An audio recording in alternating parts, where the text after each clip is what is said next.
14 नोव्हेंबरला पंतप्रधान मोदींची नवी मुंबईत जाहीर सभा। खारघरच्या सेंट्रल पार्कमध्ये महायुतीच्या उमेदवारांसाठी मोदी मैदानात।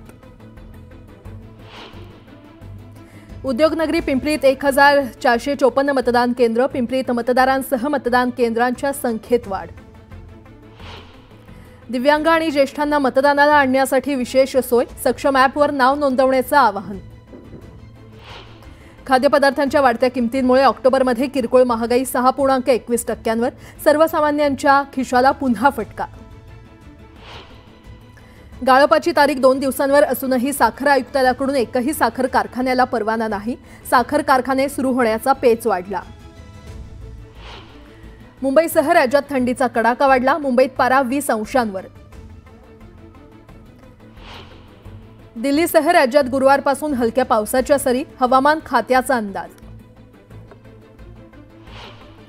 फुकट्या प्रवाशांकडून 4 लाखांचा दंड वसूल। ठाणे पालिकेची फुकट्या प्रवाशांवर मोठी कारवाई।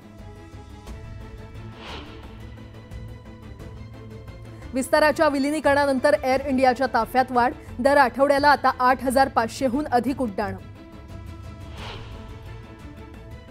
आणि दिवाळीत वाढलेल्या सोनं चांदीचा भाव घसरला। सोनं 13 दिवसात 4500 घसरलं, तर चांदीमध्ये प्रति किलो मागे 9000ची घसरण।